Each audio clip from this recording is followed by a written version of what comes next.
తెలంగాణలో రాబోయేది బీజేపీ ప్రభుత్వమే అన్నారు ఆ party state chief Ramachandra Rao. Congress సర్కార్ రైతుల ధాన్యం 25% కూడా కొనుగోలు చేయట్లేదని మండిపడ్డారు. కొనుగోలు కేంద్రాల దగ్గర రైతులు ఇబ్బందులు పడుతున్నారని, వడదెబ్బకు చాలా మంది చనిపోతున్నా సర్కారు పట్టించుకోవట్లేదని ఆగ్రహం వ్యక్తం చేశారు. త్రిపుర మాజీ గవర్నర్ బండారు దత్తాత్రేయ, రంగారెడ్డి జిల్లా తుర్కయంచల్ మున్సిపాలిటీ పరిధిలో పలు గ్రామాల ప్రజలు బీజేపీలో జాయిన్ అయ్యారు.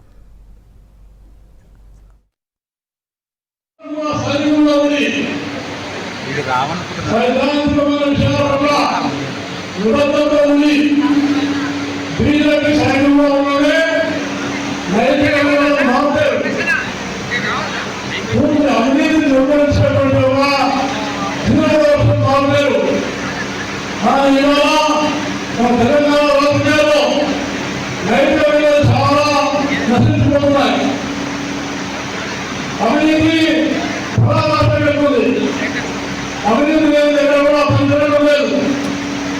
అందువల్ల కొత్త ప్రభుత్వం మీద అప్పుడే వ్యతిరేకం రావాలి. కాబట్టి దయచేసి గ్రామానికి ప్రభుత్వ వ్యతిరేకం వివరించి అనేక కుటుంబాలపై బీజేపీ తెలంగాణలో ముందుంటామని నేను మీ సమావేశంగా చేస్తున్నాను.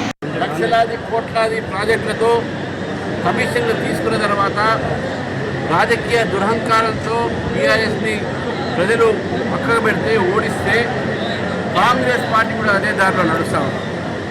ఈరోజు కొత్త కొత్త ప్రాజెక్టుల పేరు మీద లక్షలాది కోట్లాది రూపాయలతో ప్రాజెక్టు నిర్మాణం కోసం డిపిఆర్లు పెట్టి వాళ్ళ జేబులు నింపడానికి అనే ప్రజలు ఒక ఉద్యమం కోసం కాదు. ఈరోజు రైతులు బాధపడుతూ ఉన్నారు. రైతులు ఒక సంబంధించినటువంటి ఒక వాళ్ళ కొనుగోలు కేంద్రాల్లో రైతులు ఆత్మహత్య చేసుకునే పరిస్థితి ఉన్నది. ఎందుకు ప్రభుత్వం దీనిపైన నియంత్రణ తీసుకొని రైస్ మిల్లర్స్ని అభివృద్ధి చేయమని ఎందుకు చెప్పట్లేదు? ప్రభుత్వానికి రైతు ఒక సమస్య మీద ఒక మామూలుగా ఉంది, వాళ్ళకు చీమ కుట్టినట్టు కూడా వాళ్ళకి లేదు. కాబట్టి భారతీయ జనతా పార్టీ 16వ తారీఖు రేపు ఏదైతే సోమవారం నుంచి మా ఎమ్మెల్యేలు, మా ఎంపీ, ఎంపీలు, ఎంఎస్సీ అందరం కూడా మేము రైతు ఎక్కడెక్కడైతే ఈ యొక్క కొనుగోలు కేంద్రాలు ఉన్నాయి మేము అక్కడికి పోతున్నాం. బీజేపీ పెరుగుతూ ఉన్నది. రేపు జీహెచ్ఎంసీ ఎన్నికల్లో కూడా ఈ 3 ప్రాంతాల్లో కూడా బీజేపీ మేయర్ గెలుస్తుందని చెప్పి నాకు పూర్తి నమ్మకం ఉన్నది. అందుకే ఇంత పెద్ద ఎత్తున యువకులు ఈరోజు బీజేపీని చేరుతూ ఉన్నారు.